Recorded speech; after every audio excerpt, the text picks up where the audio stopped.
lideramos el camino de la opinión pública y buscamos que la cultura del debate alcance consensos y soluciones a los problemas de nuestro país.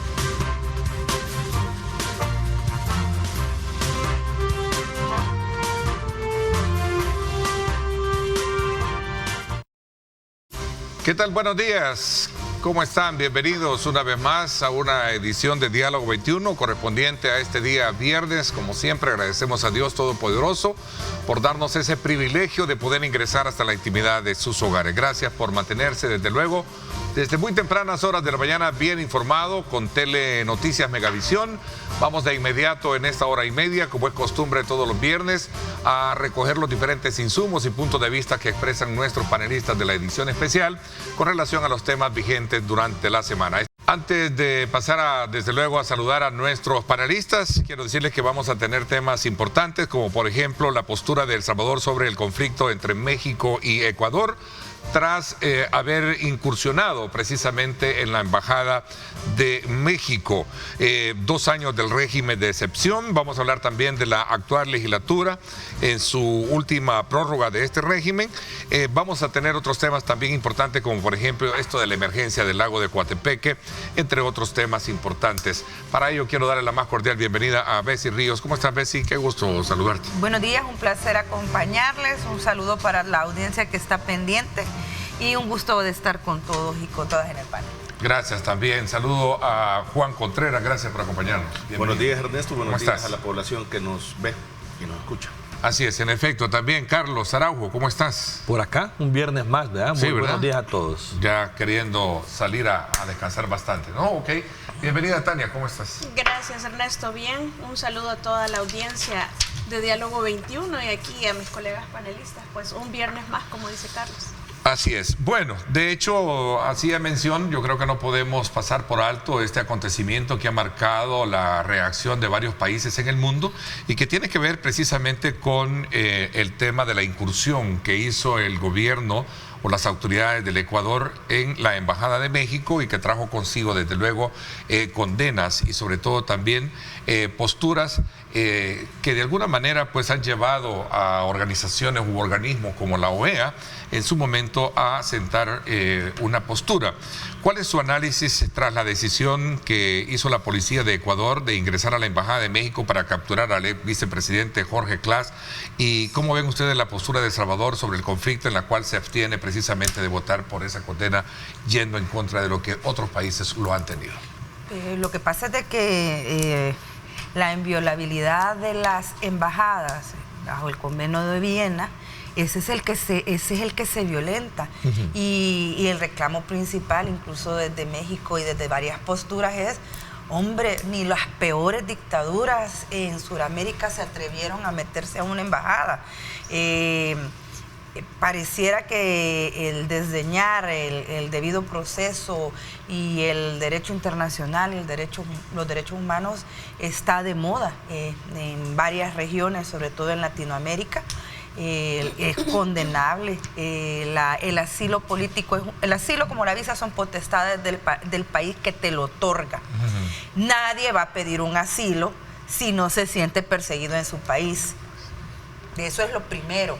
Ahora, todos los países de los cuales va huyendo una persona o donde se siente perseguido, o sea, su país de origen, te va a decir de que es un delincuente y que no es un perseguido político. Siempre ha sido así y es potestad del país, que se supone que hace su propia valoración y su investigación como para ponerlo de otorgarle este beneficio del asilo, quien lo da. Pero aquí te dice Ecuador, es delincuente, y como es delincuente tengo derecho a meterme en la embajada. Mira, yo creo que este es un tema que hay que discutirlo, ¿verdad? Porque es de asilo a asilo, ¿verdad? Contextualizando un poco el caso de Ecuador, o sea, yo sí estoy claro y voy a defender siempre que no pueden violar los territorios de las embajadas. O sea, no hay ningún pretexto para hacerlo.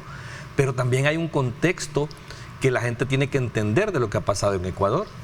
Porque el ex vicepresidente de Correa, este señor Glass, fue juzgado, condenado por corrupción, delitos comunes, probados, o sea, sentencias confirmadas por las diferentes instancias de las autoridades, y el tipo lo que hace es irse a refugiar a la Embajada de México. O sea, también el gobierno mexicano del presidente López Obrador, como está alineado en la misma sintonía ideológica del correísmo y de este tipo de gentes por ahí, lo que hace es darle protección a este corrupto. También él está violando muchos tratados internacionales vinculados al asilo. O sea, el gobierno de México también ha violado esas cosas, pero no justifica esa violación haberse metido a la embajada. Pero o sea, ni Inglaterra se metió a sacar a Sánchez, pues. Y era traición a la patria. ¿Quién le había dado ese asilo? Ecuador, ¿verdad? ¿Y cómo se lo quitó Ecuador a Sánchez? Hasta que cambió el gobierno. Una negociación. Hasta que cambió el signo del gobierno. Política. Hasta que cambió el signo del gobierno. Vos no les vas a pedir asilo siendo de izquierda a un gobierno de derecha. Tenemos que tener el cuidado de que los países también no le den protección a delincuentes comunes. Bueno, El Salvador tiene un ejemplo. Mauricio Funes no está en Nicaragua, pues. Asilado, un corrupto. Dos. O sea, ¿y Sánchez era? Y en México hay otros. O sea, el mismo presidente Obrador dándole protección a corruptos salvadoreños también por delitos comunes. Entonces, también creo que los países deben de revisar que esto no es un tema ideológico, o sea, también deben de respetar las normas internacionales y las convenciones sobre el asilo político. Es que yo creo que el error de Ecuador fue no haber denunciado primero la violación de México. O incluso no denunciarla ahora, porque utilizarlo como defensa está bien, lo que dice Carlos, pero el problema es que no lleva hacia la corte este problema de México, que realmente lo que tiene es una costumbre de darle asilo a los corruptos que se hacen llamar perseguidos políticos.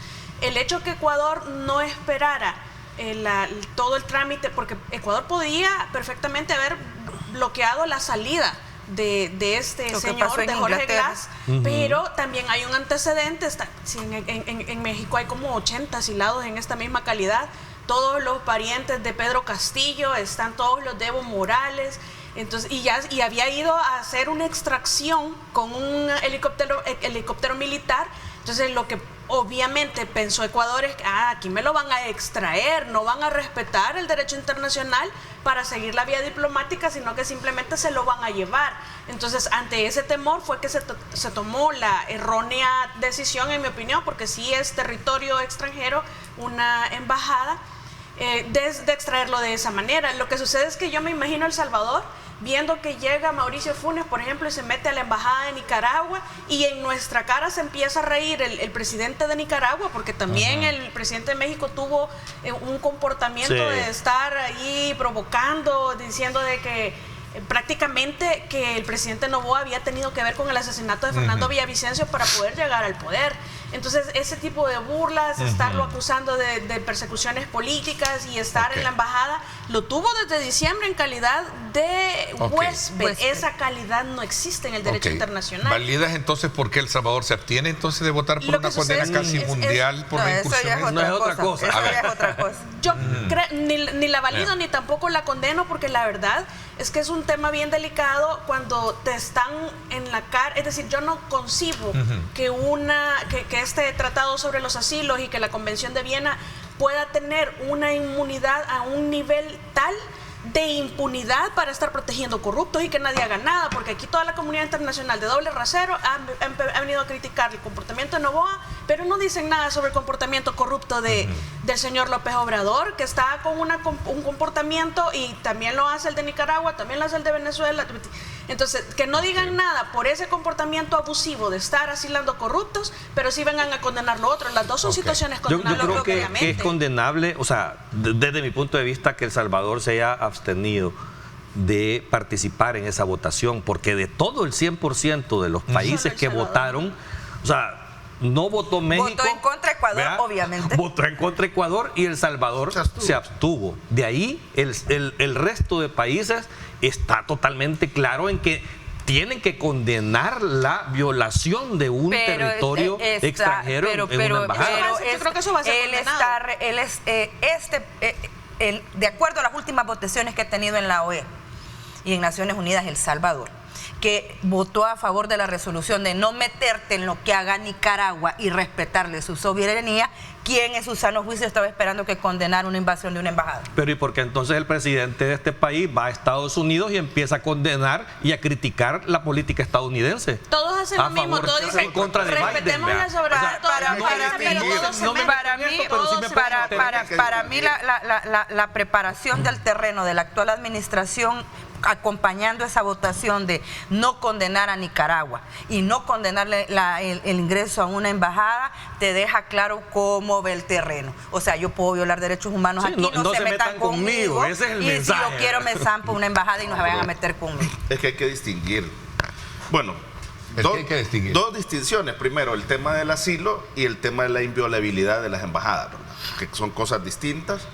Creo que como abogado, y uno estudia el derecho internacional público y le dicen y sabe que las embajadas son territorio soberano del país, sí. En el que está siendo alojado por otro país que es el receptor, ¿verdad?, de la misión internacional, y tanto el personal que está en esa embajada y el territorio en donde se encuentra la sede diplomática son inviolables, ¿verdad? Eso, los tratados, y es algo que todo el mundo es aceptado, todo el mundo lo ha respetado. Entonces esa es una situación. La situación del asilo es la otra cuestión, que creo que Ecuador tuvo que haber atacado ese otorgamiento de asilo por las vías diplomáticas para levantarlo eventualmente, porque como bien lo decía Carlos, es un delincuente condenado. O sea, no es ni siquiera que estaba siendo procesado, ya estaba condenado. Las dos cosas, y entonces, condenado y procesado. Sí, ya había un tratado internacional que tiene que ver con los asilos, que dice que hay una prohibición de otorgar asilo a la gente condenada. ¿Por qué? Porque no se puede ver el asilo como una herramienta de impunidad, ¿verdad? Sino que esas son unas herramientas diplomáticas cuando eres perseguido por cuestiones político-ideológicas. Pero si eres condenado por delitos, incluso delitos comunes o delitos de corrupción, el asilo no debe de ser una herramienta que te lleve a la impunidad. Eso, creo que el mecanismo no fue el adecuado que utilizó Ecuador, y el haber entrado a la embajada definitivamente no le veo alguna ventana jurídica, ¿sí?, alguna situación que lo justifique. Sometió al cuerpo diplomático de México, sometió a los diplomáticos. Las agresiones en Ecuador y fueron México. Por ahí. Someter con las armas al cuerpo diplomático, tampoco. Ecuador sí es responsable de haber violado la embajada, sí, pero también México es responsable por haber otorgado asilo a un delincuente, que no tenía. Eso es. Esa es una cosa.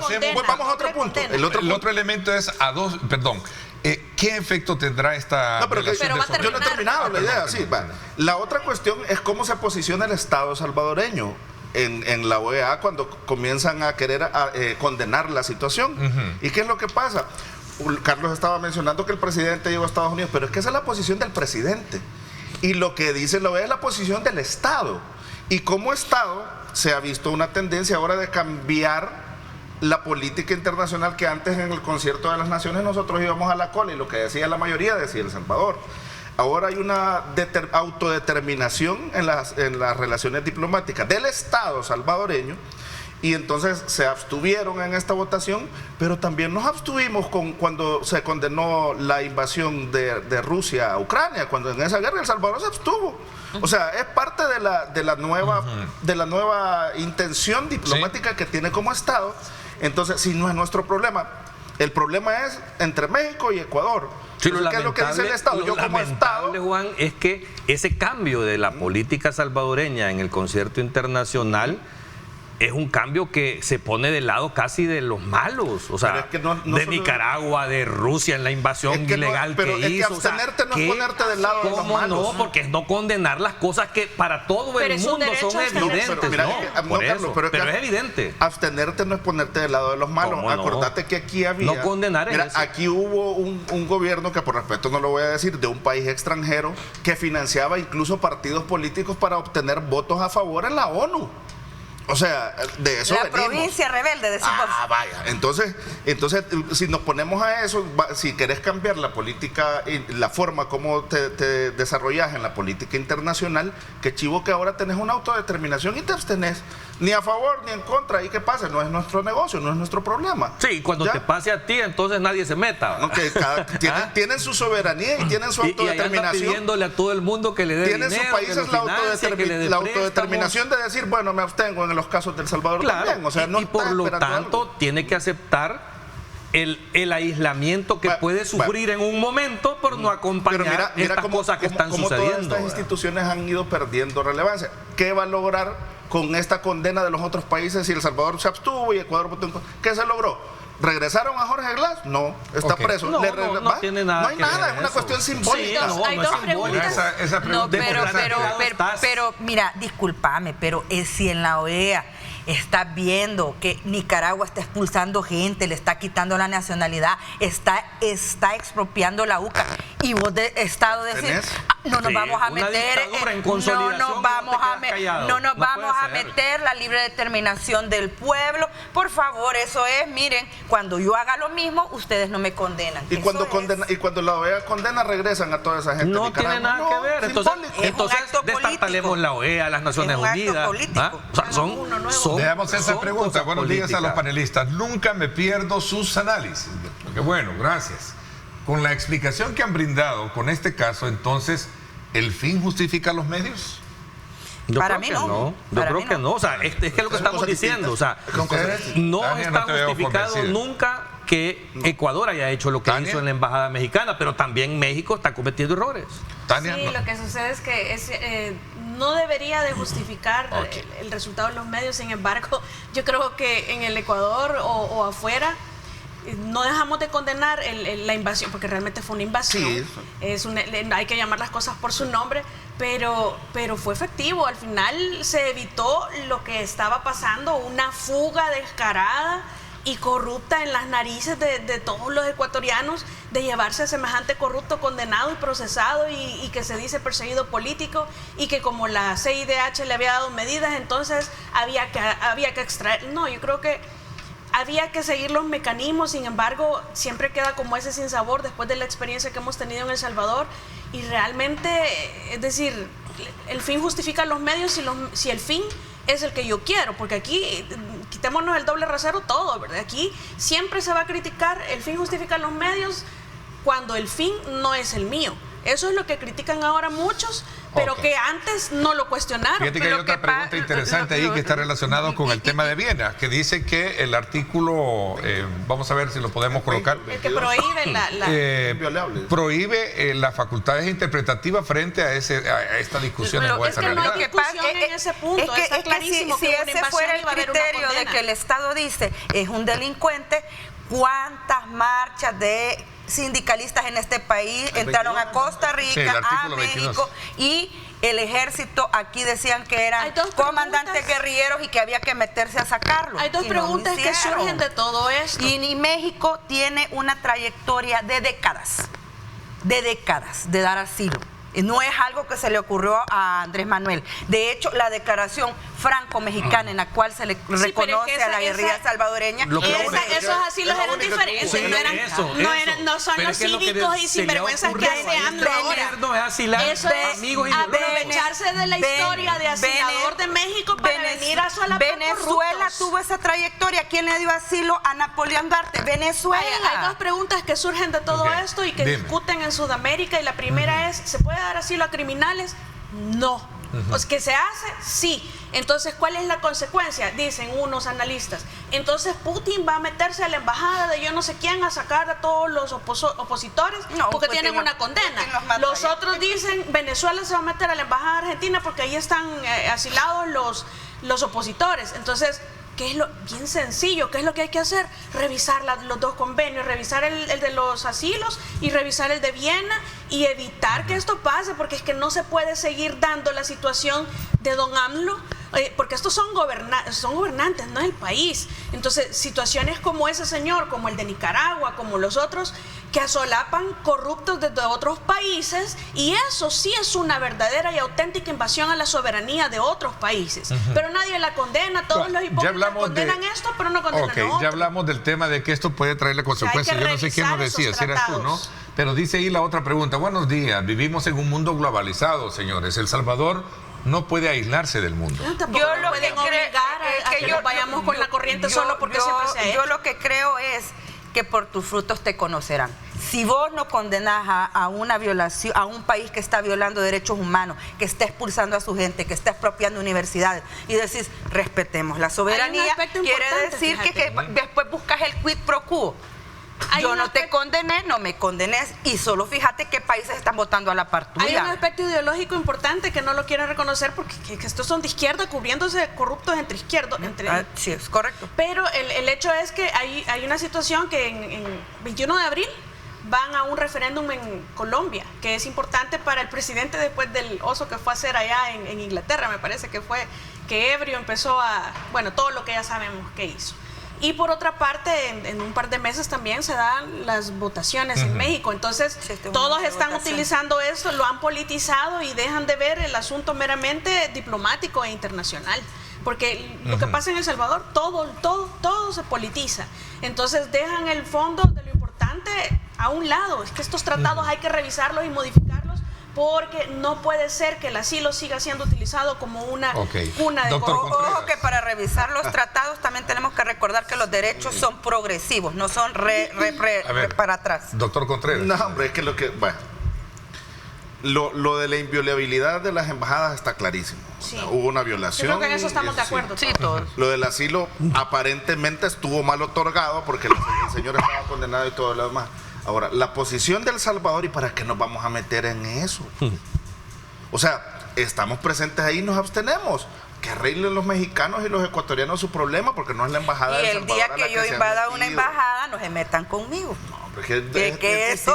Ojalá que no le den asilo a ningún delincuente condenado aquí, porque la gente se lo va a aplaudir si lo van a sacar a un sinvergüenza condenado. Ay, yo no sé, con ese montón de Bacon Brothers que están condenando allá y si está aquí le dan asilo. Hay de cosas, o sea, hay hechos que son evidentes violaciones internacionales al derecho internacional, y uno no puede apartarse de condenar esas cosas. O sea, lo que sucedió en esa embajada es condenable. Sí. O sea, y muy amigo puedo ser de Ecuador, pero es condenable su acción. Y hay que decirlo. Y qué curioso que justamente Noboa, que se ha tratado de separar tanto de la figura de Nayib Bukele y lo ha condenado tanto, y ahora viene y hace esto. Acordémonos aquí del 9F, vea lo que pasó, vea, también. Por eso, pero Noboa, que ha criticado tanto, ahora viene a ser comparado con Bukele y dice, ha tomado un comportamiento bukeliano, una actitud bukeliana, así, efectiva, pero cuestionable, ¿verdad? Entonces yo creo que por eso es que también El Salvador no condena, porque pudo condenar y haber advertido toda la ilegalidad que arropa a la decisión de México también. Y es preocupante porque usted creo que tocó el caso, Tania.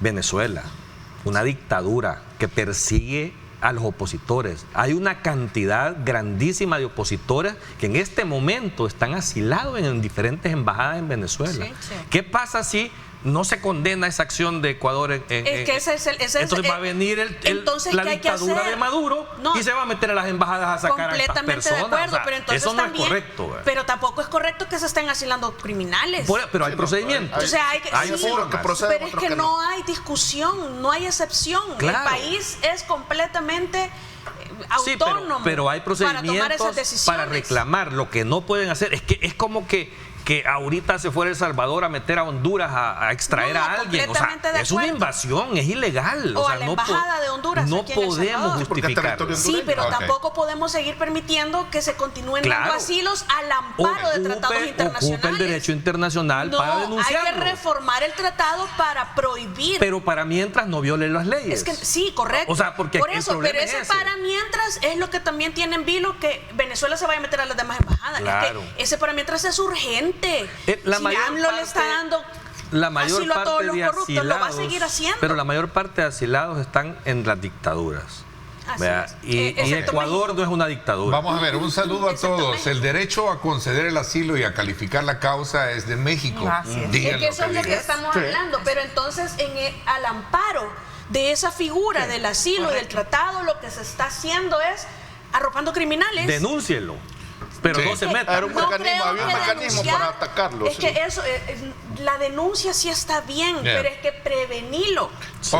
Prevenilo en el tratado, no les des tan absoluto. Es decir, tiene que haber alguna manera en la que haya lugar a discusión para el país que está que se mande a oír el país. Sí, porque, es decir, no es solamente de denunciar, es que también prevenir, porque como Ecuador prevenía que se fugara su corrupto, no había forma, como están las leyes en este momento de manera internacional, Ecuador no tenía forma legal de evitar la fuga. Hay que ver la manera en la que se va, si se quiere regularizar esa parte, pero yo insisto, como cuando un país te da o te quita la visa, te la da porque él considera que te la merece y te la quita.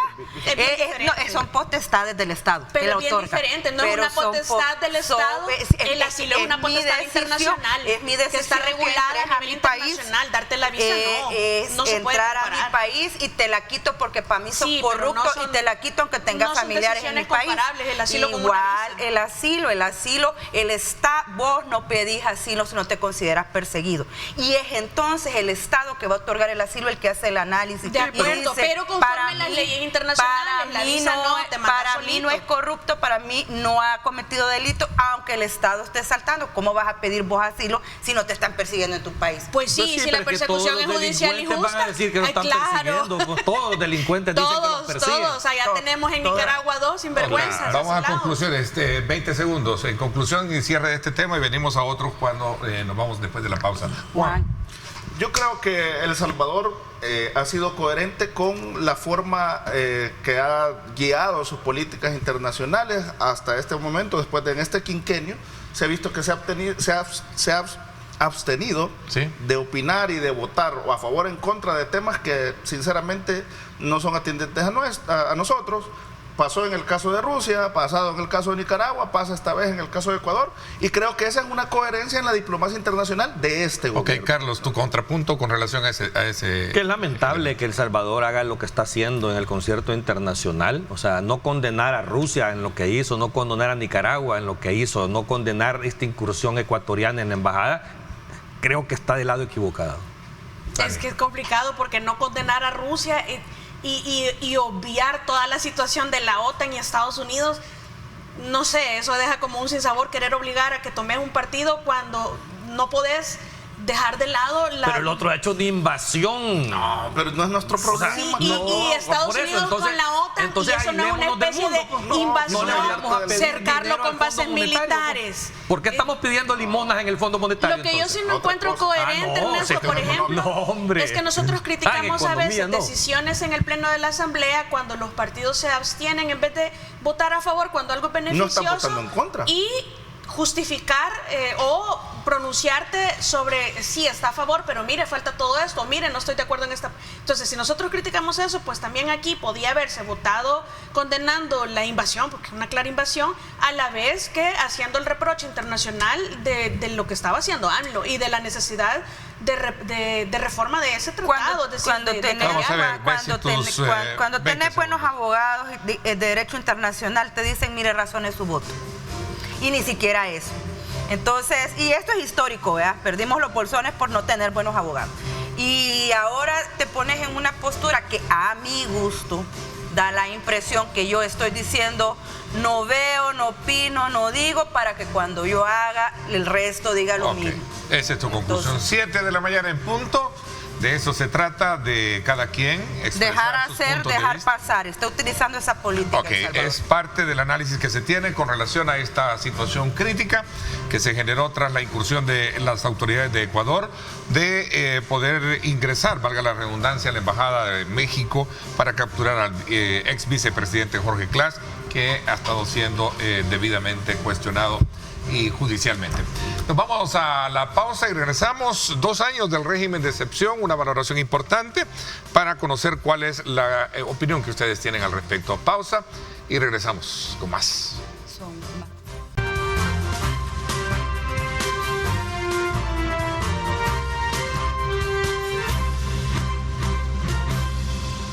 Bueno, gracias nuevamente por estar con nosotros. A esta hora de la mañana, nuestros panelistas los invito también a usted, amigo que nos está sintonizando, ¿verdad?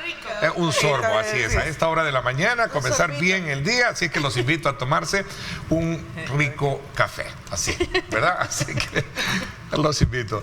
Bueno, vamos desde luego a continuar con el análisis probo de los temas importantes. A 2 años del régimen de excepción se destaca el éxito del combate a las pandillas, pero paralelo a eso también se denuncian violaciones de derechos humanos. Eso es parte de lo que se da en el contexto de una situación en la cual obviamente la pregunta es, a 2 años, si tenemos estos resultados positivos, ¿por qué se siguen haciendo cuestionamientos por otro lado? Lo cierto es que es un elemento de juicio que traza también un eje legislativo que está por concluir y donde se cumple ya el 25º prórroga que se tiene, ¿sí? ¿No es la 25? No, sí, 25. 25, sí. Prórroga 25. Sí, la 25. Se han echado 2 años de los 3 de la legislatura aprobando el régimen. Un régimen cuestionado desde el movimiento social.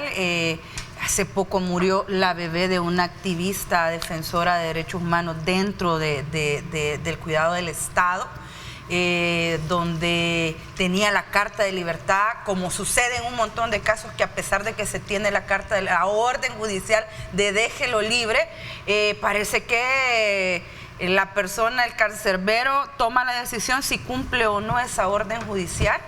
Tenés cualquier cantidad de denuncias de arrestos de personas que no están vinculadas a estos grupos criminales y delincuenciales, y además las denuncias de capturas por llamadas anónimas. No, la más reciente, la madre de la activista Gladys, una cipota que le hemos visto trabajar con diferentes organizaciones, que es embajadora de organismos internacionales, y le capturan a la mamá y dicen, no, es que es una llamada anónima, y a mí me asalta la duda. Porque ya habían dicho las autoridades que ellos no estaban capturando con llamadas anónimas, a menos que les dieran pruebas. Y entonces es para cumplir cuota. Juan. Yo escuché en el caso particular de la mamá de Gladys Ardón que hubo un operativo en la tiendona, pero que la llamada anónima no fue para ella, o sea, no es que le dijeron, miren, esta señora está delinquiendo, sino que en la tiendona, sino que fue el operativo como diligencias iniciales de investigación, y retuvieron a un grupo de personas, no exclusivamente a ella. Y por eso cuando en las diligencias iniciales de investigación a la gente que retuvieron en ese momento, después de algunas horas la liberaron a la señora, ¿verdad? En todo eso hubo un revuelo en las redes sociales y toda la situación, pero al menos la fuente con la que he hablado yo del tema, me dicen que a ella no la capturaron por llamada anónima. O sea, no es cierto esa parte. Habrá que ver si las autoridades explican la situación, sino que fue un operativo que llegó a la tiendona, retuvieron a un grupo de personas, incluida la señora, ¿verdad? No, la hija lo dijo. Sí, la hija por eso te digo, ahí hay que ver qué dicen las autoridades, si es un procedimiento como tal, porque acuérdate que hay una retención y después viene la fiscalía a ver si inicia alguna acusación contra los otros que posiblemente quedaron detenidos. Ya ahí habría que... No te pueden detener solo porque iba pasando, ¿verdad? O sea, tiene que haber una razón, un motivo, y definitivamente la hija, yo le creo a Gladys Ardón, de verdad, ella confirmó de que fue por una llamada, que la mamá la fueron a capturar. Este caso creo que es un caso que se ha viralizado tanto que le puede demostrar a la población que de verdad esas son las críticas a las cuales se somete este régimen, la forma en que este régimen de excepción ha conseguido su resultado. O sea, aquí hay un tema de fondo. O sea, ¿tenemos un resultado positivo en materia de seguridad en el país? Sí, indiscutible. O sea, es un hecho, es una realidad.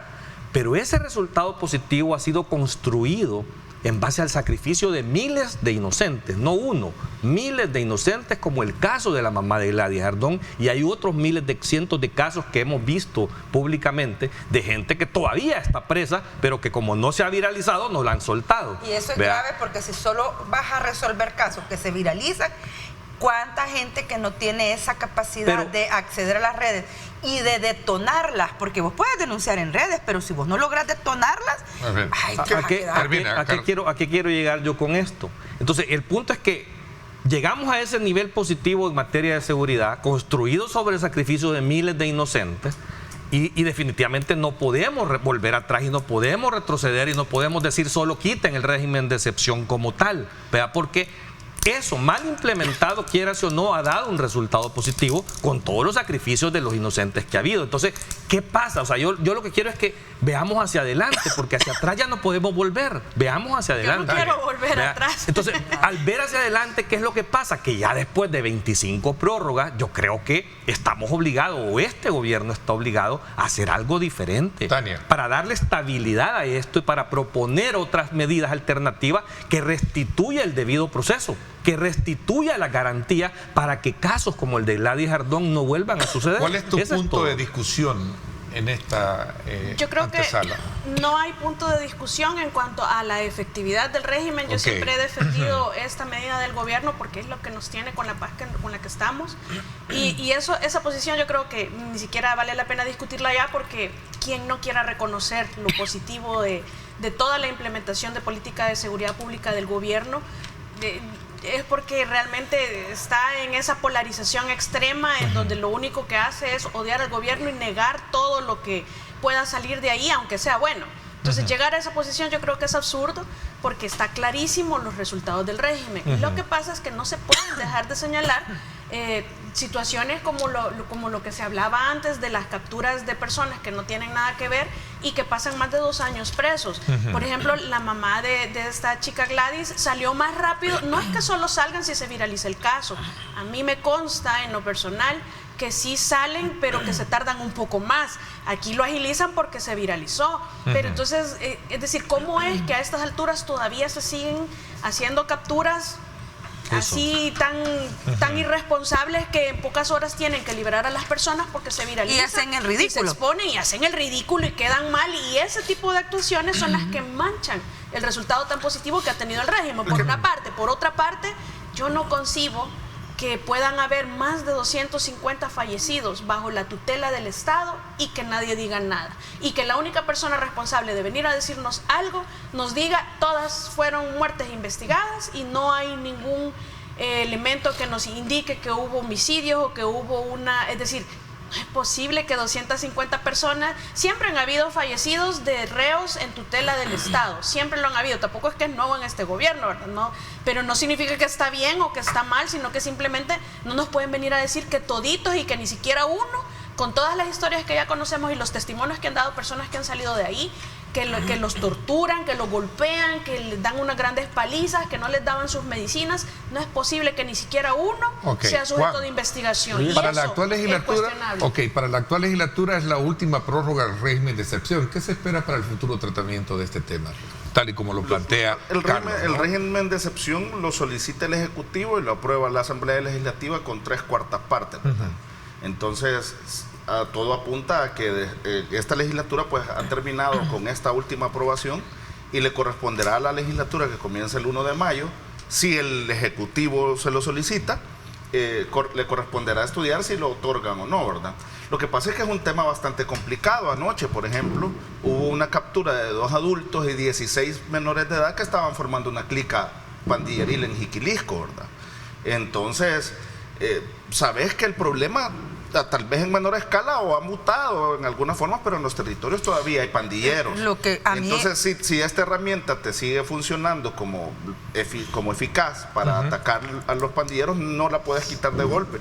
Lo que sí estoy de acuerdo yo es que en algún momento, no sé cuándo, en algún momento hay que hacer la transición para que se quite el régimen de excepción, pero todavía... Una pregunta que se esté haciendo alguien ahorita ante ese planteamiento es decir, ¿y a mí en qué me afecta y en qué me quita? Al contrario, más me beneficia por el hecho de... Esa es una pregunta que... Pero mira, es grave. Yo te voy a decir una cosa, eso de capturar ahora estos hipotes que estaban queriendo formar una nueva organización o revivirla, ¿qué te dice? Que no has cambiado las condiciones del territorio, que no le has cambiado las condiciones a la comunidad y que la delincuencia sigue siendo una opción. Yo creo que no se iba a cambiar tampoco de la noche a la mañana. Es que no podés decir que el régimen de excepción parece ser la única política pública en el tema de seguridad, porque no va acompañada de otras. O sea, ir a reventar piñatas a las comunidades no hace que la gente yo no estoy de acuerdo con eso. Yo no estoy de acuerdo. Ir a pelotear tampoco te hace que cambies las condiciones. Bueno, sí, ¿Qué no. es cambiar las condiciones? Que las escuelas estén funcionando y bien, que las unidades de salud estén funcionando y bien, que los hipotes tengan donde trabajar cuando salgan de bachilleres, que haya cupo en la Universidad del Salvador y la Universidad del Salvador está casi que cierra, que tengas oportunidades de trabajo. Nada de eso lo tenés, entonces ¿qué otra opción tienen? La delincuencia, y eso se advirtió con tiempo. Que me preocupa a mí que poco a poco va a ir bajando la edad de los hipotes que van a ir agarrando y vas a agarrar bichos más chiquitos. Fíjate de que Pero yo bichos creo de 10 años te mataban, ¿ves? No, si no me cabe la menor duda, pero cambiar las condiciones de la comunidad para que la delincuencia no sea Yo opción. creo que vamos a 2 años. Vamos a aclarar algo. Cambiar las condiciones no es que se iba a hacer al acabar con la delincuencia, ¿verdad? O al controlar a las pandillas. No es algo que pasa de la noche a la mañana. Así lo vendieron. Sin embargo, no, yo creo que no lo han vendido así. Se habla de la efectividad del régimen para controlar el tema de la inseguridad que teníamos. Pero eso no, yo no he escuchado, por ejemplo, hasta hoy a algún funcionario decir que eso cambió todas las condiciones y que ahora ya no se puede gestar otra forma de... eso no lo he escuchado. Lo que sí he escuchado es al señor Goodman en diferentes escenarios planteando cuál es el plan a seguir para recuperar estos territorios en el plano en el que Bessi dice. Lo que a mí no me cuadra de todo este plan es la situación de la Universidad de El Salvador, porque en la mente del señor Goodman, que es muy diferente de lo que conocemos y que es menos cerrado, sí me parece que su plan es espectacular, pero va a ir a chocar con una realidad. En la única universidad nacional que tenemos, a donde quiere él motivar a estos jóvenes de ahora a que quieran ir a estudiar, no van a poder porque primero la universidad está cerrada. Además, segundo, arruinaron la cancha, acaban de arruinar la cancha. No aceptan a todos los que se postulan, es decir, no hay espacio para todos. Entonces, si el señor Goodman logra ser muy efectivo y eficaz en su cometido, ¿a dónde van a estudiar estos muchachos? Miren, ahí hay una pregunta, no sé si, creo que hay un mal planteamiento en esa pregunta, pero lo voy a dejar así.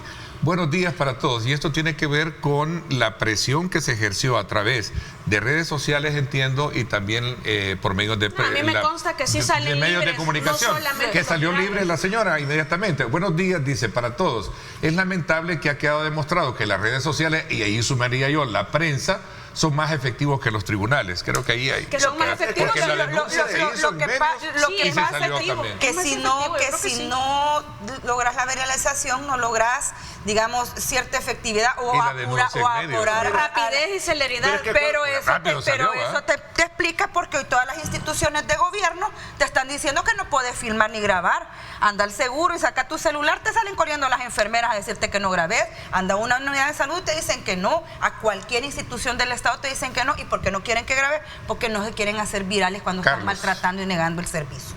Y ahí es donde vos decís, bueno, este gobierno es un gobierno digital, el presidente da órdenes por ex o por redes sociales, y por qué a la gente se le prohíben las instituciones del Estado ante maltratos, ante falta de lo que anda buscando, ante abusos, que no los grabe. Este gobierno nos ha demostrado que siempre que algo se hace grande en los medios de comunicación, reacciona.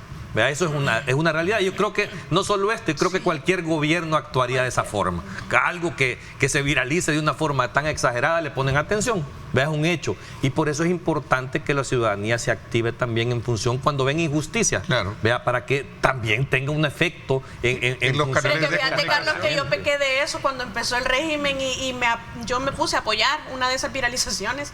Y tenían hasta pesquisas. No, a veces hay yo dejé de poner mis manos. Yo ayer le ponía... a la gente le ponía un ejemplo de esto. Sí. ¿Qué pasa con este caso de la mamá de Gladys Ardón? Yo no la conozco personalmente, ¿vea? Pero yo sí conozco a Gladys y sé el tipo de persona que es. Entonces, cuando ella sale y dice, mi mamá es inocente, no tiene nada que ver en esto, yo me volqué a apoyarla porque conozco a Gladys Ardón. Entonces, mucha gente hizo lo mismo y por eso recibió ese gran apoyo. De redes sociales y de medios de comunicación. Pero ¿qué pasa? Que cuando una persona que no es conocida como Gladys, ¿vea? Le pasa lo mismo y trata de denunciarlo, uno a veces se abstiene porque no sabe si esa persona de verdad es o no es. Eso que dice la ley. Claro. Para todos es bien difícil. Pero hay casos, o sea, hay el mismo gobierno ha reconocido que hay 7,000 que han liberado. Ya han liberado y ahorita han de hacer más. Pero mi punto es que todavía hay mucha gente presa, desde hace 2 años que es inocente. Mira, es que lo que pasa es que eso es la lucha. Se mueren bebés en las granjas penitenciarias, están muriendo bebés. Te doy la palabra. Voy a hacer una pausa, son las 7:18. Un saludo a los panelistas, dice, y voy a plantear también esta pregunta, que es la siguiente. ¿Mantenerse en un régimen de excepción permanente afecta la inversión extranjera y local? Buena pregunta. Vamos a la pausa, no me cambie, regresamos.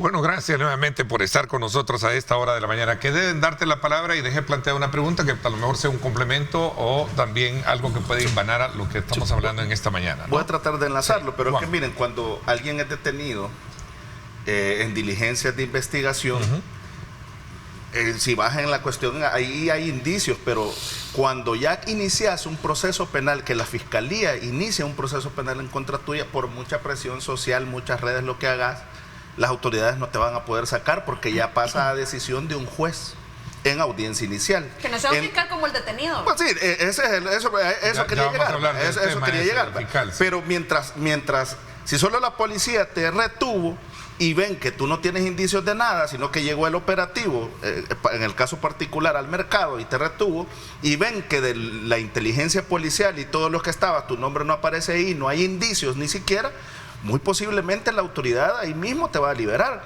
Pero ya cuando la situación llega a la fiscalía y la judicializan, ya ni así te rasgué las vestiduras en cualquier red social, ya no está en potestad de la policía liberarte, sino que ya tienes que ir a la audiencia inicial para que el juez decida si sí o no. Si esos indicios son fuertes, vas a pasar a la siguiente fase, que es la instrucción, donde ya los indicios se tienen que convertir en prueba. Y hay un ofrecimiento de prueba para que finalmente, ese es el proceso penal, llegues a un tribunal de sentencia y ese te condene ya cuando desfile la prueba. Pero, o sea, en todo ese proceso penal, si la fiscalía presenta una acusación formal en contra tuya, tenés sí o sí que esperar la audiencia inicial para que te liberen. El problema en este caso son cosas distintas. El problema en estos con tu casos, pregunta y con lo que dijo. El problema en estos casos del régimen de excepción es que esos periodos son demasiado largos. Se ampliaron entonces, si tú sos una persona inocente, de verdad te destruyen la vida. Entonces, mi preocupación es esa nada más. La salud.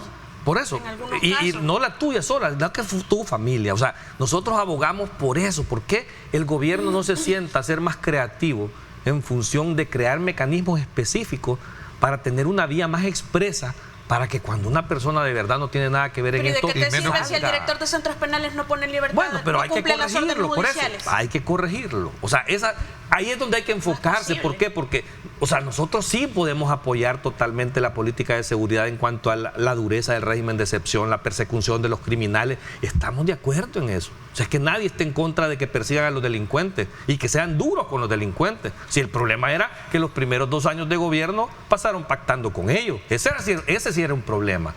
Pero ahora no. El gobierno puede tener todo el respaldo del mundo. Pero por favor, o sea, hay formas de hacer las cosas, de mejorar estas cosas. Con lo que decía Elick y con la pregunta que habías hecho antes de que qué me quita o qué me da, el tema del régimen a nosotros no nos quita nada, tampoco nos da nada. Bueno, sí nos da seguridad. De la seguridad, por supuesto, voy a corregir. Pero lo cierto es que eso es relativo porque, vaya, antes de que se judicialicen los casos, hay una situación penosa que se estaba dando y era que si se detenía y se exponía en redes y no tenías nada que ver con las pandillas, si te habían expuesto en redes, no te sacaban rápido y además te daban el término, aunque no tengas que ver con casos de maras, te dan el término del régimen. Entonces te decían, mire, es que era un detenido por este delito y la verdad es que aquí no procedía. Sí, mire, pero ya lo expusimos en redes, no lo podemos. Ya, ni modo, término del régimen. Entonces, le están dando término del régimen. Cuando digo término del régimen es la detención que hacen los 15 policías. Hasta los bolos que capturan los meten bajo ese mismo concepto. Que en vez de ser de 3 días, están siendo de 15 por el régimen. Entonces, no te puedes decir, ¿cómo es eso de que está al arbitrio? Sí me está quitando entonces, si yo no tengo nada que ver con las pandillas, pero me están aplicando el régimen solo por discreción, eso entonces sí me está afectando. Pero es que nada debe, nada teme, ¿ves? No, pero es que no es así, no es así. Okay. Eso no es cierto. Vamos porque hay un montón que no la deben y están ahí guardados. Aquí tenés casos de policías, de soldados que han extorsionado en el territorio. Bueno, el fiscal que detuvo a estos muchachos en la isla. A decirle a la gente, mire, llámele a su familiar en Estados Unidos y dígale que o me manda tanto o te llevo con el régimen. Tenés al monstruo del puerto, que violó cualquier cantidad de mujeres, exigiéndole servicios sexuales para no llevarse a sus parientes, sus hijos, sus hermanos, cualquier otra parentela. Tenés un fiscal que evidentemente ha armado casos y yo hasta el momento no he escuchado que estas autoridades digan, bueno, agarramos a este agresor o ofensor sexual o este que estaba extorsionando con el régimen. O este torturador. Le voy a revisar toditas las capturas para ver cuántas de verdad son y cuánto inocente se llevó preso. Okay. Porque que agarres estos, y yo se los he dicho un montón de veces, que agarres a alguien que ha estado extorsionando a la gente, diciéndole no te llevo preso para pagarme tanto, ¿qué significa? Dos cosas. Hasta violadores ahí. Número uno, que si le pagaste y sos pandillero estás libre. Okay. Y número dos, si no le pagaste y sos inocente, estás preso. Ok, ¿qué piensan de esa pregunta que me parece interesante? ¿Mantener vigente esto en qué afecta o podría afectar el tema de las inversiones en un país que obviamente tenga este tipo de régimen? Ahí está. Un saludo a los panelistas. Mi pregunta es la siguiente. ¿Mantenerse en un régimen de excepción permanente afecta la inversión extranjera? Yo creo que sí. O sea, y parte de lo que nosotros decimos y reclamamos en función de corregir los problemas que hay es precisamente por eso. O sea, una inversión extranjera hace una serie de evaluaciones de un país para poder invertir. Y una de las cosas principales es el sistema de justicia, es la seguridad jurídica, son cómo se respetan los derechos de los ciudadanos o de las personas que están acá. Si eso no está de una forma consolidada en un Estado de Derecho, desde ya es evaluémoslo, ¿verdad? O sea, hay que tener mucho cuidado en ese tipo de cosas. Por eso es que hay que trascender. El mismo embajador de Estados Unidos hace un par de meses lo dijo. O sea, nosotros queremos ayudar y queremos colaborar con este gobierno para regresar al debido proceso, ¿verdad? Porque es importante para la inversión extranjera ese tipo de elementos. Pero es que también frente a lo que dice Carlos, también la inversión extranjera valora la seguridad de un país. La seguridad jurídica, claro que sí, pero también la seguridad pública. Y hemos visto, por ejemplo, empresarios hondureños de San Pedro Sula específicamente, que quieren trasladar sus fábricas y sus empresas de producción a El Salvador. ¿Por qué? Porque dicen que es un país más seguro y ya se ahorrarían el dinero de la extorsión. Entonces también hay que valorar, o sea, el empresario hace una valoración integral de dónde va a llegar a invertir.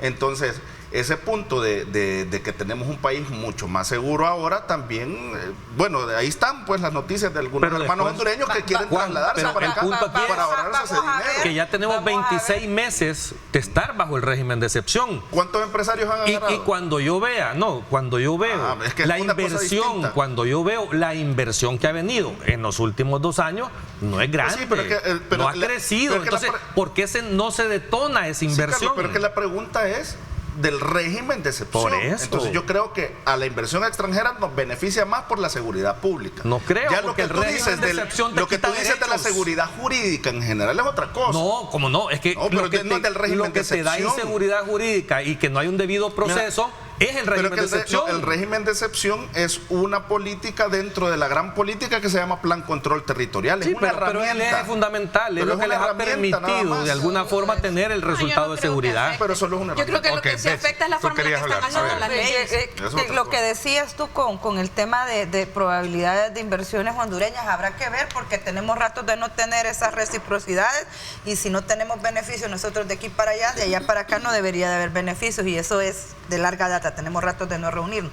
Pero creo que la mayor inseguridad que puede tener un inversionista es venir a tu país, encender la televisión y darte cuenta que con dispensa de trámite se aprueba todo aquí. Y el dinero es algo que tiene que escobar. Que te cambien las reglas del juego. Escobar, del dinero rapidito huye. Tania, ¿compartes ese punto? Estoy de acuerdo con Bessie, sí. No me parece que el régimen esté afectando habría que ser economista y tener estudios a la mano para poder sostener una posición así, pero no me lo parece, porque al contrario es una seguridad, como dice Eli Contreras, que antes no tenían las empresas, y antes cuando querías contratar el cable no hablabas con la empresa del cable, hablabas con el pandillero que era el controlador en la zona para que fuera el que gestionara el servicio del cable. Bueno, las empresas que hacían cobro de bancos y todo, tenías que ir a hablar Es que todo era a través de la intermediación de los pandilleros. 26 meses después del régimen de excepción, somos el último país de la región en inversión extranjera. Sí, pero hay que ver cuáles son las causas. Por eso, pero no podemos dar por sentado que es el régimen. El régimen de excepción. Algo hay. Algo hay, régimen de excepción hay que analizarlo. Suspende garantías individuales de personas naturales. Y la inversión extranjera por lo general viene con personas jurídicas. Y no puedes meter pero las personas naturales pueden ser metidas presas, que de hecho Estados Unidos la alerta que tiene con el país es precisamente entonces el régimen por de los extranjeros que están siendo como la pregunta es puntual del régimen de excepción, en teoría no debería de afectar nada porque no puede restringir derechos individuales de una persona jurídica, porque pero no tiene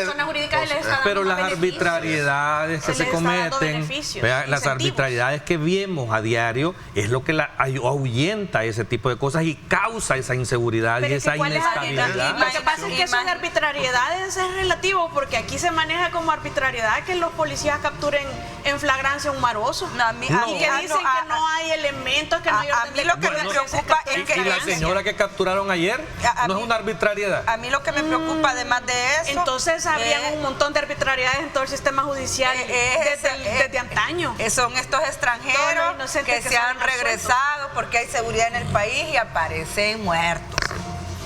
Okay. Porque no se nos olvide que el gringo y ahí apareció. Mira, están hablando del tema de la seguridad pública combinada con el tema de seguridad jurídica. Hablando de seguridad jurídica y hablando de la transparencia en los procesos como tal, ¿qué mensaje se envía con la captura de este funcionario del Ministerio Público, del fiscal en Usulután, por supuestamente falsear información en casos de detenciones bajo el régimen?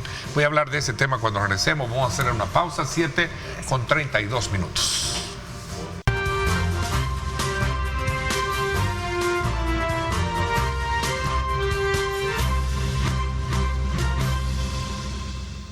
Bien, gracias nuevamente por estar con nosotros. ¿Qué mensaje se envía con la captura de un fiscal en el oriente del país por supuestamente falsear información de casos de detenciones? Que no es el único, que no ha sido el único ni es el primero. Varios jefes encargados de hurto y robo de vehículos están presos de la fiscalía.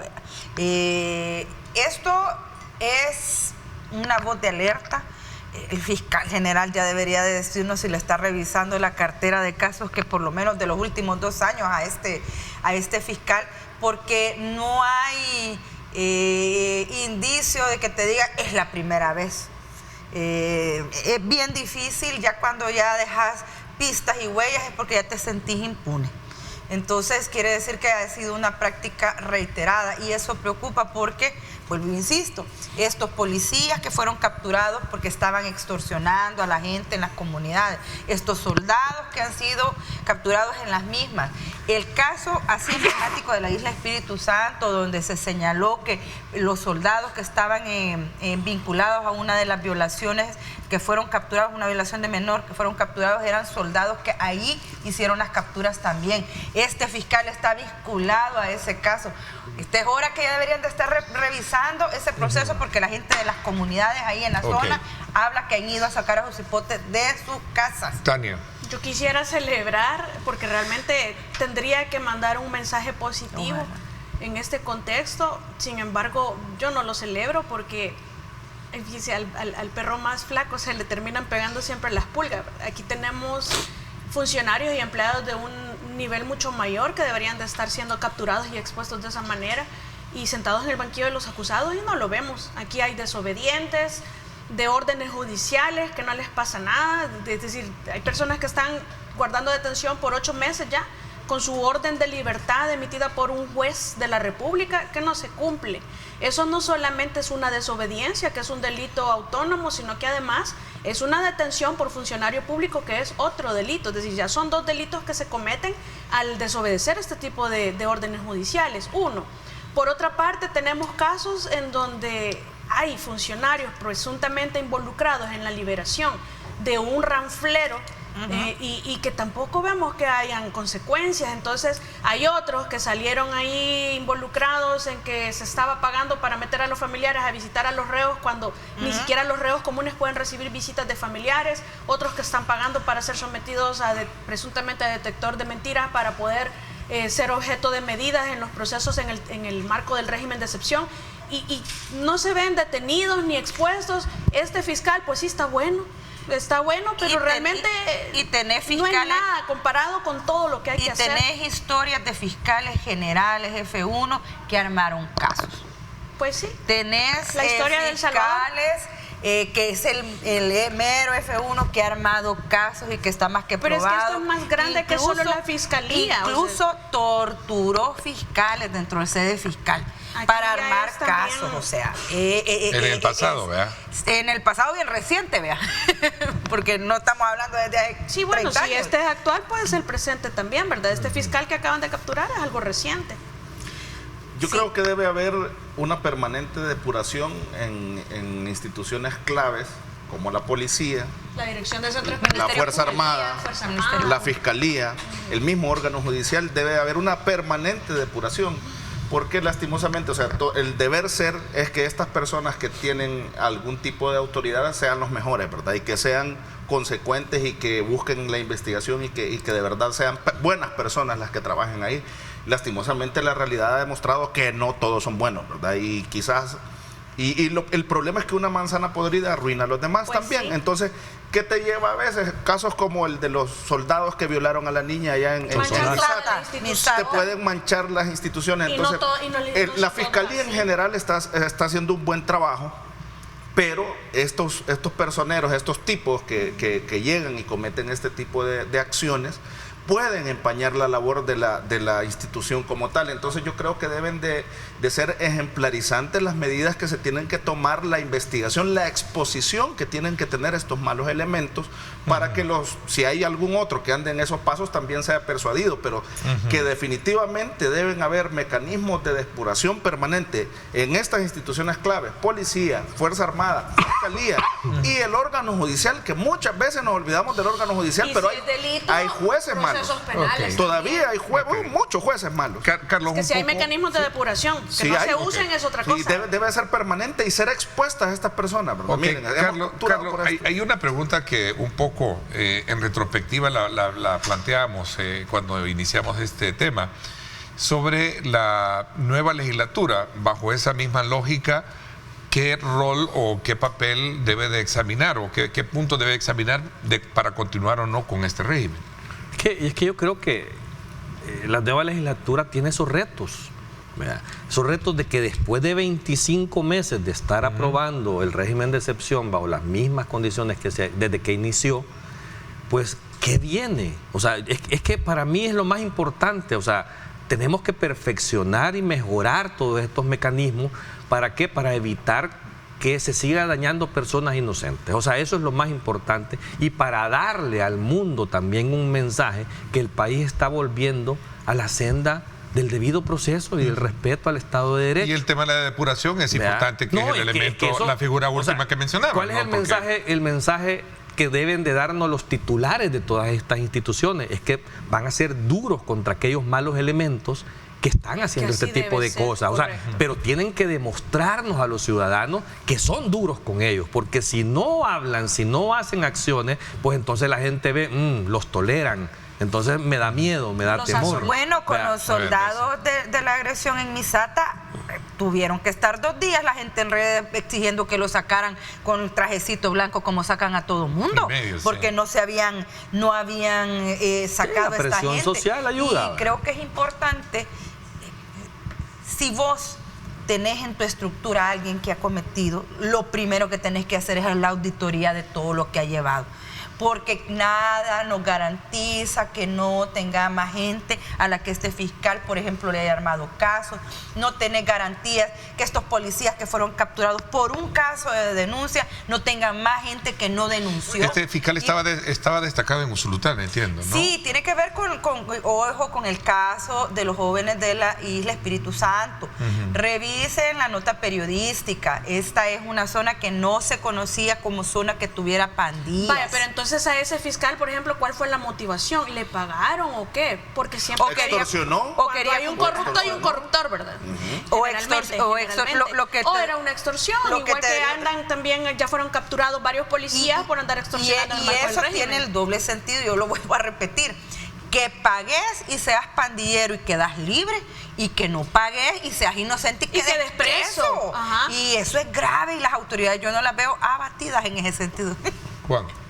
Pero es que no hay que, o sea, más que estar abatido hay que ir al fondo del asunto, ¿verdad? Porque al menos el fiscal general, con respecto a esta persona, a este fiscal, yo sí revisaría todos los casos que él ha presentado. Pues sí, ese es, yo creo que por default, y creo que lo tiene que hacer, y no desconozco si lo están haciendo o no, pero dar un resultado de eso también, porque puede hacer que haya procesado gente que sí ameritaba que fuera procesado, pero como digo, estas cuestiones deben ser ejemplarizantes, debe de haber algún tipo bueno, de hecho creo que hay agravantes ya en el Código Penal cuando sos agente de autoridad. Creo que cuando cometes algún cierto tipo de delito ya hay agravantes en las responsabilidades penales, pero no está de más que se revisara incluso y ver si se puede presentar a la asamblea cuando sos fiscal, cuando sos juez y estás extorsionando, sos agente de autoridad y estás utilizando el puesto para extorsionar gente inocente y estarlos amenazando, llámese con régimen, porque cuando hay un elemento así, no solamente necesitas régimen de excepción, si te pueden detener por nada. Si, antes habían casos que decían, bueno, había gente que tenía miedo en un retén policial que le fueran a poner droga, por ejemplo, que le fueran a poner algo, o sea, eso no es nuevo. Entonces, pero la depuración permanente y las medidas ejemplarizantes que como cabezas de las instituciones se deben tomar es lo que va a mandar los mensajes adecuados para que todas estas cosas cambien. También, porque la gente no pone imagínense que no hay un régimen de excepción, pero había gente que en los retenes, a uno le recomiendan, mira, cuando te van a revisar el baúl del carro, bájate. Papá. Y si puedes agarrar el teléfono y grabar, ¿verdad? Y no necesariamente del régimen de excepción, ¿verdad? Porque uno no sabe frente a qué se encuentra, ¿verdad? Entonces, todas esas situaciones deben ser corregidas oportunamente y estar, pues, y que la gente sepa que hay unidades de la policía, por ejemplo, en el caso de la policía, en donde usted puede ir y denunciar abusos de autoridades. Sí. Hay algunos casos en los que es la inspectoría y hay otros casos en los que es la unidad de... Te deberían de tener esa mesa, digamos, técnica, donde vos podés denunciar, por ejemplo, una captura arbitraria. Tener una mesa donde esté la PDDH, la PGR, que esté la Fiscalía e incluso el mismo centros penales, y que puedas verificar cómo logras la liberación cuando tenés carta el eterno problema de la PDDH es que no es vinculante su resolución. Pero si está en una mesa técnica y sacan una resolución, eso sí puede, porque miren, en centros penales ni siquiera se molesten en ir a interponer un escrito porque no se lo reciben o le reciben y no le dan. Pero podrías hacerlo porque así puedes evitar, por ejemplo, este caso de esta bebé que falleció en custodia de centros penales. Es grave. Esa bebé y todas las personas que han fallecido. Todas las demás gente, bebés con sarna humana dentro de los centros penales. O sea, esas son violaciones a los derechos humanos. La insalubridad en sí. Bueno, vamos a... Perdón. Violatorio, no, la insalubridad al interior del centro penal y el hacinamiento es en sí un signo de violación a los derechos humanos porque es lesivo de la dignidad humana, eso es así. Ok, ¿cuál es el análisis y la lectura que ustedes tienen con relación a lo que está pasando en el lago de Coatepeque? Pero más allá, obviamente, como decía, hay que entrar en una fase técnica, yo creo que no, pero el análisis o la lectura que puede recogerse del ambiente de discusión o de debate que hay, sí hay una interpretación que ustedes como ciudadanos y yo te lo puedo resumir en una sola palabra. Cuando regresemos, ¿te parece? Voy 7:46 minutos, vamos a la pausa y regresamos.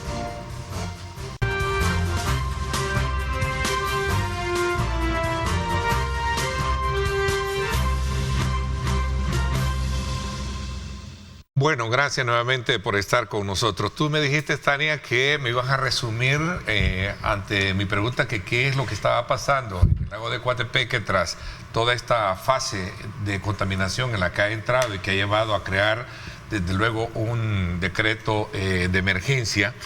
Y sobre todo también en el contexto de las discusiones que se han generado, una en las que se justifican que es una acción de contaminación la que existe, por otro lado también el tratamiento que se le ha volcado a dar por parte de las autoridades, pero la gran pregunta aquí es ¿por qué razón esta emergencia ambiental se tuvo que llegar a tal grado cuando también pudo haberse prevenido. De hecho, por cierto, es un tema que yo abordaba con el viceministro de Agricultura, Oscar Domínguez, en este mismo programa, y él me decía que el tipo de bacterias, conocidas como cianobacterias, que se ha detectado, no es algo que llegue a afectar al humano, pero manténganse pendientes, decía él de manera muy... Y también dijo que se podía consumir los pescados, ¿verdad? Muchos elementos, también algo parecido también en el planteamiento siempre preventivo. Bueno, ¿y renunció solo el ministro o también el viceministro? No, que entiendo que la información... Que tenía que renunciar, como que no renunció. Parece que y el que debía quedarse se fue. Aunque él me dijo que no, que cada quien tenía su rol en pertinente. Eso me lo dijo. Mira, vamos a ver, Tania. Bueno, lo que yo me refería y brevemente es el término de la corrupción que siempre ha habido en cuanto a la tutela de todas las empresas. Aquí el ejemplo más claro que tenemos es Récord. Es increíble que después de 20 años el principal problema es que no hay una ley o un reglamento o algo que regule cuáles son los niveles permitidos de plomo en diferentes cuerpos receptores, excepto en aguas residuales. Porque entonces, como no hay una ley que limite, pues las empresas pueden contaminar en cualquier cantidad de plomo, por ejemplo, el agua que no sea residual, o la tierra o el aire, porque como no hay límites que estén prohibiéndoles algo, pues no pasa nada. No estaba hace 20 años, no existe ahora tampoco. Las multas son risibles. ¿Qué pasa? Sí es cierto que se han visto algunas acciones en contra de algunas empresas que estaban contaminando ríos, en este caso de lagos, pero es que las multas, a veces sale hasta más barato pagar una multa que enfrentar un proceso penal, especialmente si el proceso penal no tiene verdaderas sanciones que pongan como en jaque a todos estos violadores. ¿Cómo es posible? Yo escuché al ministro, me corrigen si me estoy equivocando, que habían heces fecales en algunas de las partes del lago. ¿Cómo va a ser comestible eso? ¿Cómo va a ser salubre algo así? O que una autoridad te venga a decir, no, miren, no corre peligro, no pasa nada. Entonces, no, yo creo que aquí hay que poner una mano de verdad bien dura contra estas empresas que no les importa el medio ambiente. Lo que pasa es que como el medio ambiente no nos está matando ahorita, no nos importa. No le ponemos tanto amor y el medio ambiente hay que cuidarlo. Han tenido una desplicencia con el tema del otorgamiento de permisos. Ya han salido notas periodísticas de ese montón de quintas que fueron a hacer ahí mismo, que vinculadas a gente relacionada al poder actual. Impresionantemente cómo han ido tapando, cómo han ido deforestando. Todo va hacia el lago, todas las aguas negras. A mí me impresionaba que decía en una noticia que el viceministro o el ministerio había llevado, después de 5 años de estar en el cargo, se le ocurrió llevar biodigestores y llevar letrinas particulares para que no se desemboque todo en el lago. Mire, en inglés se dice too little, too late. Muy poquito y bien tarde. Era de actuar con tiempo. ¿Cuándo se desborda todo esto? Después de Semana Santa. Eso iba a decir yo. Juancito, después de Semana Santa no ha sido. Eso es lo extraño. Y por favor, la próxima vez que haga un señalamiento, tal cual hizo aquella diputada que dijo la melaza no hace daño, ¿verdad? Pero por lo menos la probó en televisión. Yo sí quiero ver que un pescado de esos del lago se lo come en televisión. Al ministro. Viceministro. Vamos a ver. El ministro. No, yo creo que es lastimoso lo que está ocurriendo en el lago. Lo que dice Bessie es, sinceramente, llama la atención por la afluencia de turistas que pudo haber en la Semana Santa y que semanas después está el detonante. Sí, acuérdate que ese lago no tiene desagüe. Es que esa es la cuestión. O sea, ese es un tipo de agua que está ahí, que no fluye. Pues es un lago volcánico. Y hay muchas cuestiones que ahorita ya está la declaratoria, tengo entendido, por un año de emergencia del lago. Y yo creo que es un buen momento para que las autoridades vayan a revisar todos esos comercios que están ahí, porque no podemos sacrificar el medio ambiente por el crecimiento económico. En ese sentido, pues hay que ver si hay desembocaduras, porque de hecho el ministro lo dijo, que ahí hay heces fecales, incluso en alguna parte, el ministro de Medio Ambiente.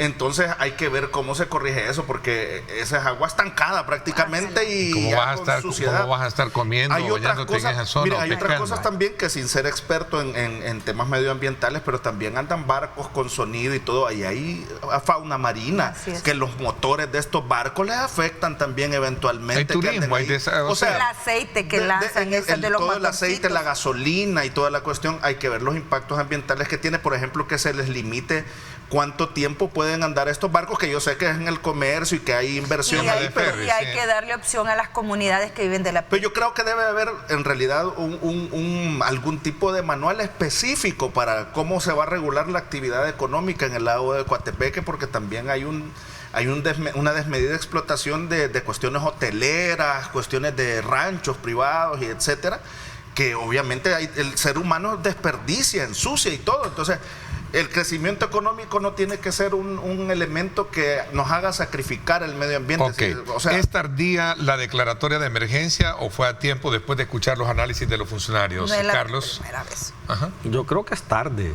¿verdad? Porque el problema del lago de Coatepeque no es nuevo. O sea, eso es algo que se sabe desde hace mucho tiempo, de que los contaminantes, incluso la agricultura alrededor del lago, genera muchos contaminantes, o sea, más que el ser humano, los restaurantes como tal. Entonces, hay que darle un tratamiento especial a toda la zona, declararla bajo un régimen especial, para que de alguna forma esto cambie y mejore. Pero si siguen dando permisos de explotación, de tala de árboles, de construcción de casas, ranchos, comercios, entonces o sea, es evidente lo que está sucediendo en el lago, no es nada nuevo. Tania, ¿qué precedente sentará esta problemática del lago?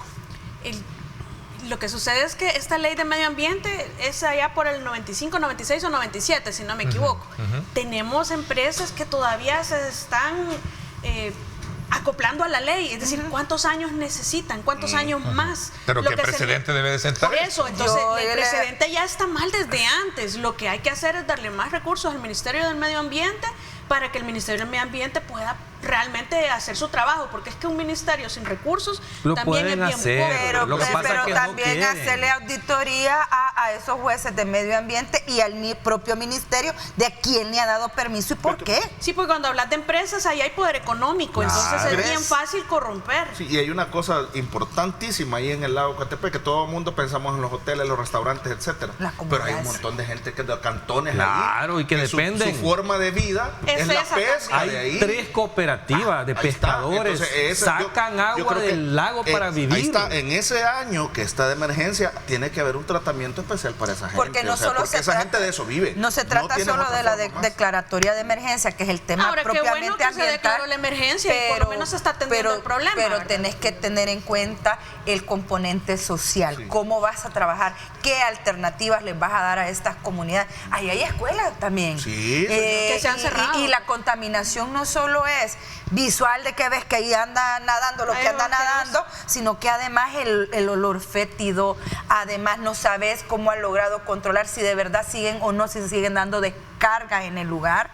Si hay algún mecanismo de poder limpiar de alguna forma. ¿Cómo está trabajando el Ministerio de Salud en el sentido de ir a ver si esa gente se está alimentando de esos peces que ya se dijo que no son para el consumo, aunque la autoridad diga que sí?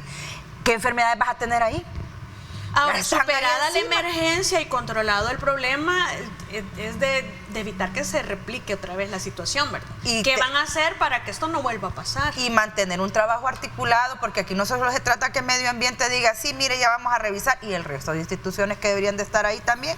Ok, y vámonos a las reflexiones. Se requiere una gran inversión para corregir el problema, porque hay plantas de tratamiento y un montón de cosas para el estilo, pero bueno, es parte de la solución y hay que hacerlo. Ok, 20 segundos, tu reflexión. Yo creo que es importante que el Estado aprenda a trabajar coordinadamente, no solo en el tema medioambiental, sino al descubrir personas que arman casos, tienen que funcionar articuladamente para que estas cosas no se repitan. En resumen, vamos a ver. Yo creo que, bueno, de varios temas, no hay que menospreciar el tema medioambiental. O sea, es tan importante, así como atacar todas las cuestiones, también ver el tema medioambiental y cuidar este tesoro natural que tenemos como definitivamente. Vamos a ver tus conclusiones. No, breves. Eso, y que se actualicen las leyes en materia ambiental. No es posible que sigamos a estas alturas yo vuelvo al caso Récord, porque participé en ese caso como fiscal, porque sé cuál es la situación real, y que a estas alturas todavía no tengamos una normativa que limite la contaminación que pueden hacer las empresas que utilizan materiales peligrosos en sus producciones, que todavía no esté regulado después de lo que nos pasó con Récord y a más de 20 años de haber pasado. Eso sí es vergonzante. Ok. Les agradezco, el tiempo lamentablemente se nos fue, todavía quedaban algunos temas gravitando ahí, pero si Dios lo permite, El próximo día viernes estaremos acá siempre. Sí, vamos a evaluar a los ministros para ver quiénes se deberían de ir. El perfil de nuevo ministro. Hay unos que deberían de renunciar, ¿verdad? Esperar a que los quiten. Vamos a ver esos y otros temas. Reformas constitucionales. Reformas también. El lunes. Vamos a hablar está dando primicia, Carlos, ya sabes. Ah, de veras. ¿A dónde va a ir? ¿A dónde va a ir? Ah, Dos vaya. nada más. 2 vienen. 2 reformas. Dos. Ah, miren qué tapadito lo tenía, ¿eh? Y ya a 20 segundos de terminar. Y a 20, no, nos dejó con el sabor. Bueno, gracias Juan, gracias Tania, también a ti, ¿ves? Gracias también a ti, Carlos. Por mi parte, esto es todo por hoy. Pásenla bien y como siempre recuerden lo más importante, amar a Dios sobre todas las cosas. Lideramos el camino de la opinión pública y buscamos que la cultura del debate alcance consensos y soluciones a los problemas de nuestro país.